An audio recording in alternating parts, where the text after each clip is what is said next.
What is going on, everybody? Thank you so much for clicking on the video. And in this video, it's going to be something a little bit different. I'm not going to have my face cam up this time, and there's not going to be any me acting like an absolute buffoon on any game at all.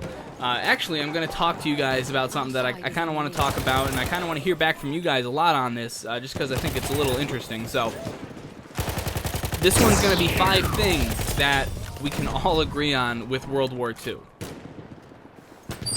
So starting at number 1, I got to get this one right out of the way because everyone talks about it, everyone loves it, everyone is so glad that it's coming back, and you guys can actually probably guess what it's going to be. It's going to be boots are going to be on the ground, ladies and gentlemen.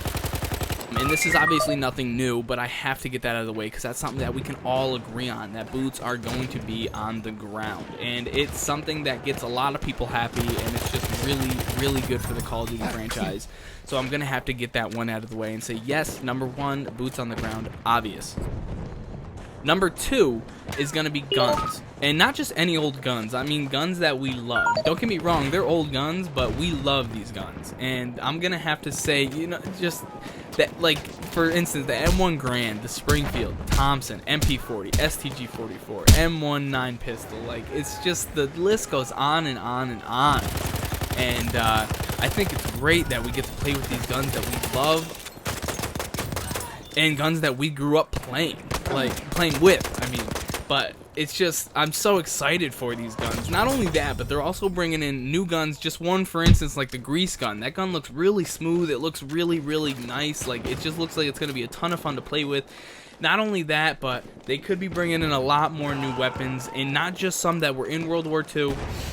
I mean, maybe even some that are World War II. They look like they're from World War II. Like, they make these new kind of weapons that could have been implied in World War II, but just weren't thought of back then. And they're gonna put these in this game. Nothing crazy, just something that's really, you know, that looks very nice and that looks like it would be from a World War II era, but just something that they kind of came up with. Nothing crazy, nothing that's shooting out any rays of sunlight or anything like that. Just some cool old-fashioned guns that they could have, you know, made back in the day, but they really just, you know, didn't think about it that maybe Sledgehammer Games thinks about, and they think it's gonna go good with this Call of Duty, which I think could be a really, really cool thing, actually.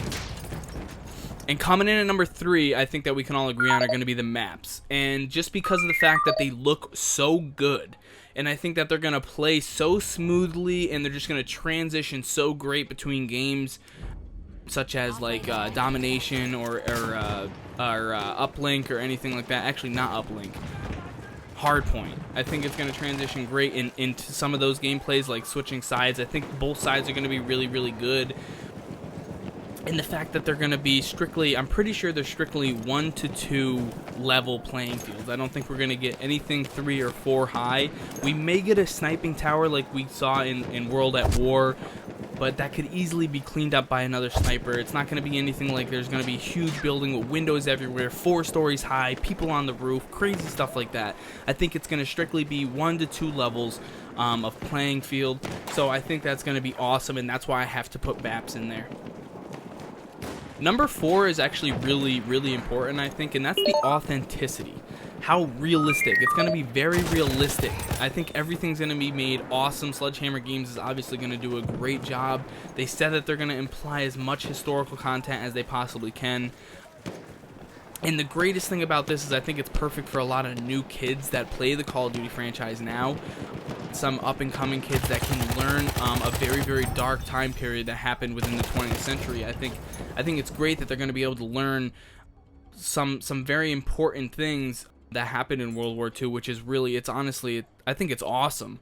I think it's really cool that a lot of companies are making websites nowadays that really push kids trying to learn through video games and stuff like that, because I think it could actually work out really, really well. Number 5 is probably one of the most important in my mind.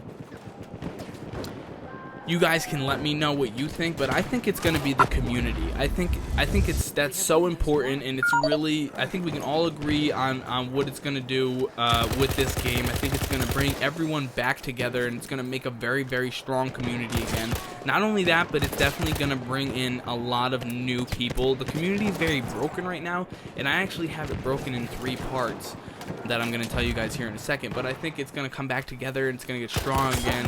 It's going to be good for esports, and it's going to be good to, you know, for MLG and playing, you know, in competitive mode and everything like that. I think it's going to be really, really good for the community.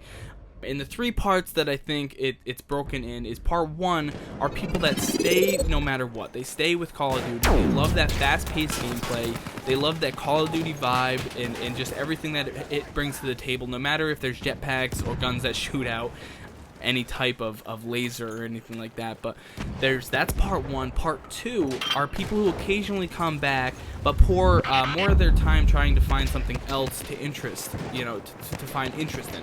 They pour a lot of their time into some other game or something else, such as, you know, anything, just anything that they can pour their time into that finds their interest and they can invest a lot of time into. But they will occasionally come back and play every now and again. They're just not really as strong of a Call of Duty fan as they used to be, due to the fact that a lot of the crazy stuff that's been going on with these jetpacks and how the gameplay works and runs. And then part 3 is obviously people that are just, they're sick of it and just go anywhere else with their gaming. They don't care where, they want to find interest in something else. They just can't take it anymore. They don't play.